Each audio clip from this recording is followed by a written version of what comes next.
Assalamualaikum warahmatullahi wabarakatuh. Saya Tristan Novalisco dari Prodi Hukum Ekonomi Syariah, matkul Legal Audit Syariah dari kelompok 9 yang akan mereview tentang materi kelompok 1. Yang pertama yaitu pengertian Legal Audit Syariah.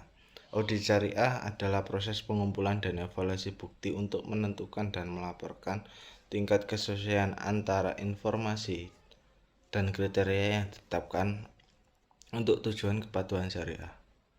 Pelaksanaan audit syariah yang baik itu tidak terlepas dari aspek regulasi, seperti peraturan perundang-undangan dan standar audit sebagai pedoman. Jadi aspek regulasi merupakan regulasi yang disusun oleh regulator bank syariah terkait dengan standar pelaksanaan audit syariah. Jadi kalau audit konven ya bank konven yang mengatur, kalau syariah ya syariah ya. Jadi yang kedua, arti penting legal audit syariah dalam penerapan prinsip syariah di lembaga keuangan syariah. Audit adalah suatu faktor penting dalam bertanggung jawab pada akuntabilitas perusahaan.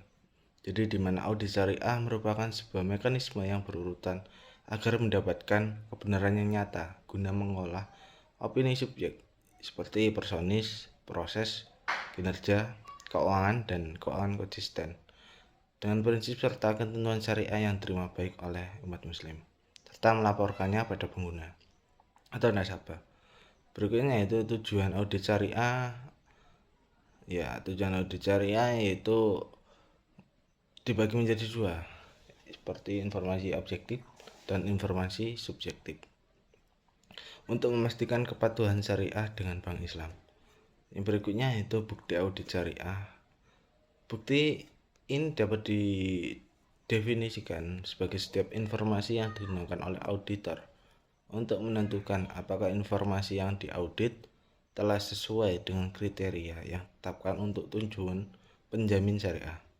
Kriteria untuk mengevaluasi informasi ini berbeda-beda tergantung pada informasi yang diaudit.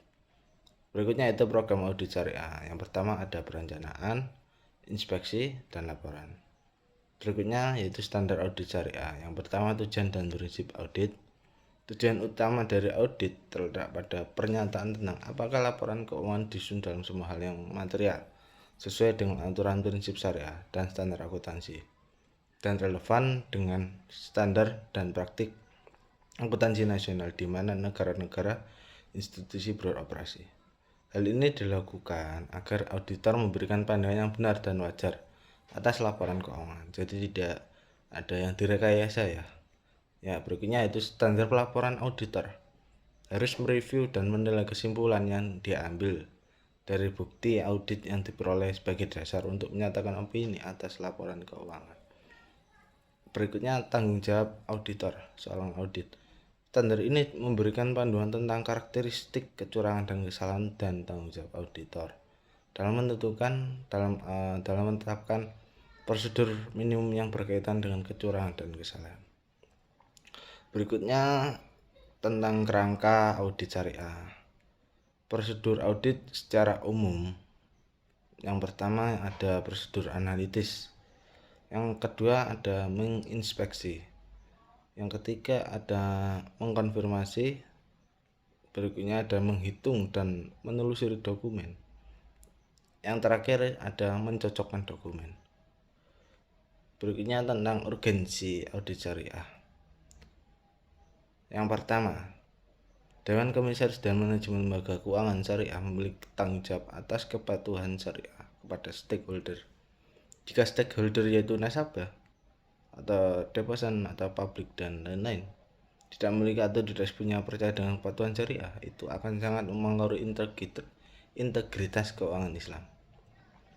Berikutnya pelaksanaan audit syariah di lembaga keuangan syariah akan meningkatkan nilai pemegang saham dan kepercayaan pada stakeholder.